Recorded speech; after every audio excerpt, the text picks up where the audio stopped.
Assalamualaikum warahmatullahi wabarakatuh.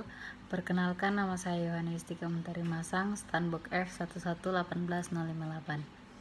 Pada kesempatan kali ini saya akan menjelaskan sedikit tentang statistik kecelakaan kerja dan jenis-jenis kecelakaan kerja serta sumber penyebabnya. Nah, teman-teman, perlu kita ketahui dulu apa sih itu keselamatan kerja.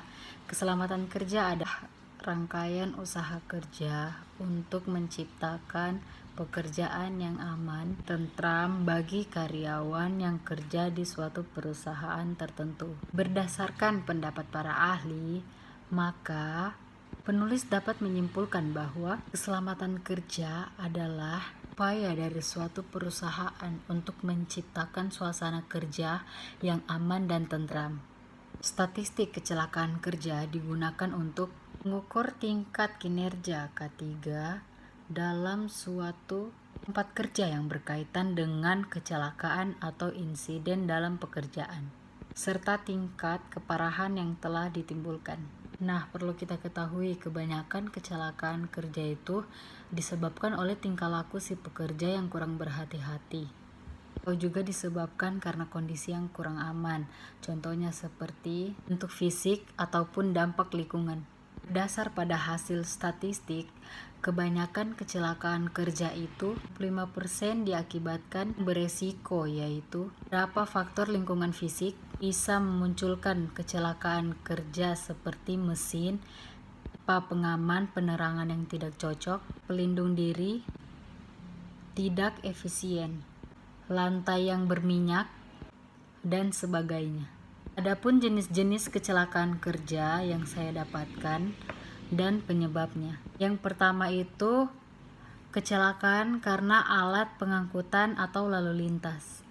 Penyebab kecelakaan kerja ini disebabkan oleh hal-hal berikut: penempatan material yang tidak teratur, kurangnya disiplin pekerja pengangkutan, kurangnya keahlian pekerja pengangkutan, serta kurangnya pengamanan dalam pengangkutan dan lalu lintas. Yang kedua itu kecelakaan karena kejatuhan benda. Penyebab kecelakaan kerja ini yaitu disebabkan oleh hal berikut. Pertama, kesalahan membuang benda dari tempat yang tinggi. Kedua itu penyempatan atau peletakan benda yang tidak sesuai dengan tempatnya. Yang terakhir, memasang material dengan tidak kehati-hatian dan tidak pada tempatnya. Yang ketiga yaitu kecelakaan karena tergelincir. Kecelakaan ini disebabkan oleh banyak hal, contohnya jalan yang licin dan gelap, berdiri tidak pada tempatnya, atau cara kerjanya yang salah. Terus kebanyakan juga hal ini disebabkan oleh teman sekerja yang biasa lalai dalam suatu pekerjaan. Yang keempat itu kecelakaan karena jatuh dari ketinggian. Kecelakaan ini biasa berakibat fatal karena dapat menyebabkan contohnya patah tulang ataupun orang meninggal dunia. Karena itu pengawas dan pekerja itu harus terus waspada dan terus berhati-hati. Kecelakaan yang terjatuh dari ketinggian itu bisa terjadi pada pekerja untuk pekerjaan sebagai berikut: pekerjaan atap, plafon, pekerjaan dinding dan kulit luar dengan menggunakan scaffolding, pekerjaan instalasi listrik, dan dapat disebabkan oleh kecelakaan karena aliran listrik. Adapun jenis kecelakaan kerja berdasarkan tingkat akibat yang ditimbulkan, contohnya kecelakaan kerja ringan. Itu kecelakaan yang perlu pengobatan pada hari itu dan bisa melakukan pekerjaan pada saat itu juga. Yang kedua yaitu kecelakaan kerja sedang. Ialah suatu kecelakaan kerja yang memerlukan pengobatan lebih dari 2 hari. Contohnya yaitu terjepit, luka sampai robek, ataupun luka bakar.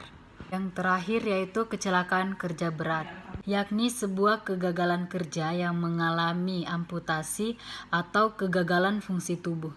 Contohnya yaitu patah tulang. Sekian ringkasan dari saya tentang statistik kecelakaan kerja yang membahas jenis-jenis kecelakaan kerja dan penyebabnya. Saya akhiri, mohon maaf bila ada kesalahan kata. Wassalamualaikum warahmatullahi wabarakatuh.